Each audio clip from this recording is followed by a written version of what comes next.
stories. And luckily, we live in an area where we have access to an 18th century British fort that's been completely restored. It's all stone and great hewn timber bridges and all this stuff. So we were able to get out and get permission and shoot down there. And we were there for 2 nights, which was insane. We started setting up at 5 o'clock in the evening. We started shooting by 7 p.m. So it was getting dark, so they had all these big lights brought in to light it up. And then both nights, we wrapped at 5 a.m. the following morning. So we literally shot overnight, then tried to sleep and come back to work. And it was really a challenging thing to do because we'd never done it. It was learn as you go. So I'm very proud of what it looks like. It's just an amazing experience to be out there. And here we are with all these Klingons everywhere you looked. Of all these, we had Klingon fan clubs show up with tremendous costumes and the headpieces and the whole 9 yards. It just came. Some came from Maryland and Florida. I mean, they just came to be a part of this thing. So it was really, really cool. And then the last night that we shot, we had Gil. So it was a great way to wrap up a fun experience to spend the last night of it 8-10 hours with one of your childhood heroes. So it's really cool. And in case you didn't know, Katoomba was written by John Meredith Lucas, who, if you know the original series, wrote Patterns of Force, Atlanta Troyes, I believe, and very involved. Yeah, so I mean, it was just, again, exciting. It doesn't even cover it, to be involved in something like that has such close ties to the original series. And it was a very ambitious script. We had, like he said, 50, 60 extras, Klingon makeup, location shoots at night, sets that were new sets that needed to be built that were not part of the Enterprise sets, and a lot of stuff to get done. But it was really exciting, very exciting to be part of it. First of all, to Gil Gerard, I just wanted to say thank you, like George Takei, Walter Koenig, for lending a degree of celebrity to this effort, again, for something that we all love. Also, as far as Phase 2, I have heard some rumors about some of the stuff that's forthcoming for you guys. Had heard some rumors about a time travel episode, that's all I'm going to say. But what can you tell us about what's down the road for Phase 2? Well, the next immediate episode that's on my calendar for Phase 2 is an episode called Mind Sifter.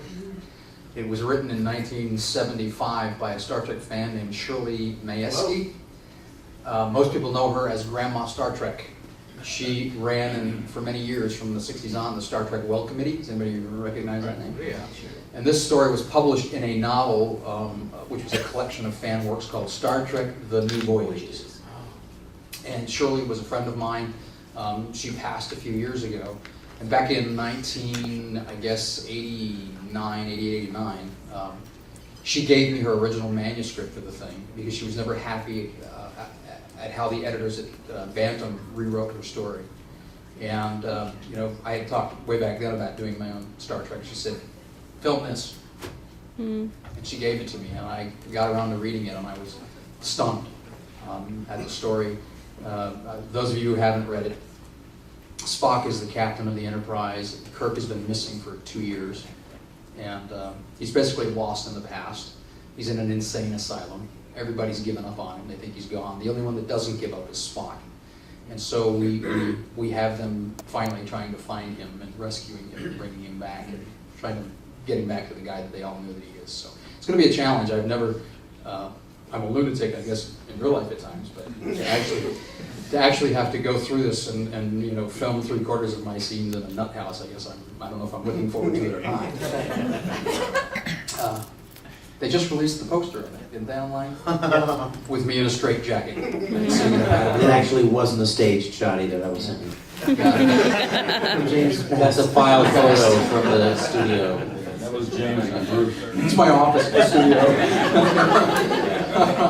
Yeah, you guys try to find that. Try to find that episode, something about You it. can find the story outline. And it's amazing. It is. I read it when that book came out in the 70s, and it brought tears to my eyes. I think I was like 14 when I read it, and I remember even then thinking this would have made just an amazing episode of Star Trek, and so it's great to see that it's going to happen. And it's called Mindset. Kirk is nuts because Kor, the Klingon from Errand of Mercies, they've abducted him. They got a hold of him and they ran him through the Klingon mind sifter, which destroyed his mind, and then they just dumped him in the past. So that's everything in a nutshell. I'll be done. Yeah. Sorry, Buck. It all takes place in the 25th century. May, have you have anybody else? Oh, you're?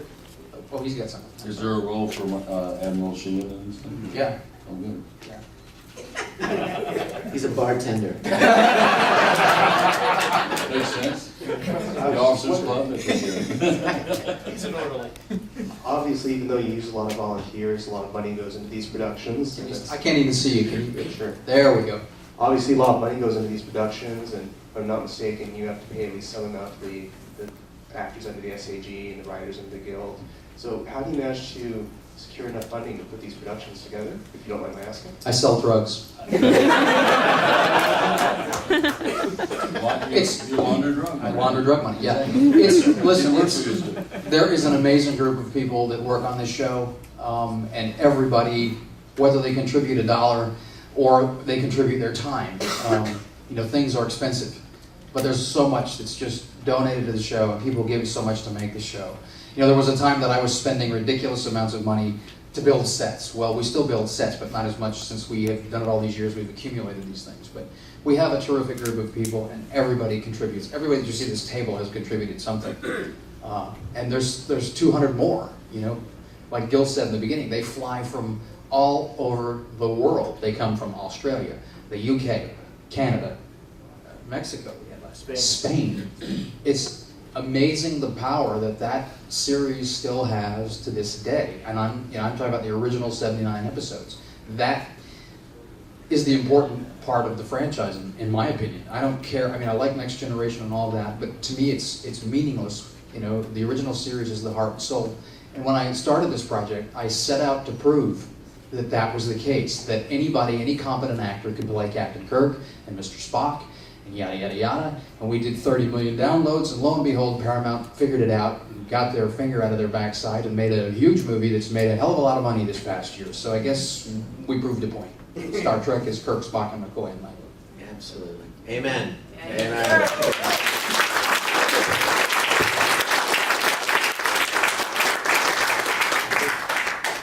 John, I wonder if you considered, or have you considered shooting your episodes using 60 style studio lighting? We use studio lighting. Ben, you want to take this one? You know more about this than I ever would. What we've done is we've kind of created a hybrid where we use modern equipment, but we do bring some inspiration from the original series. We do kind of our own style, but it's definitely informed by the original. And one big thing I think, and it was really something that James has always pushed for, is a lot of color. And we just try to keep that kind of color palette blazing.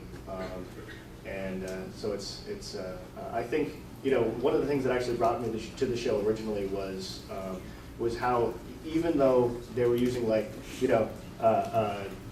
Home Depot lights and stuff, that when I watched the episodes, they still hit me, they still touch me, and I was like, wow, I've got to participate in this because this is something special for sure. And it really has the magic of the original series, and I think that sure the lighting and the cinematography do contribute to that. So thanks for looking. But we have spent a ridiculous amount of money on lighting since the early days. We have a ton of stuff that you would only find at a real movie studio. So don't think we use Home Depot lights. We don't. But we don't use arc lights. No. Yeah, that we don't use. We could probably hear you. I got somebody back there. Oh, okay. I'm sorry. James, I want to tell you, I've been watching the episodes, and they're fantastic. They're the Thank best you. of entertainment.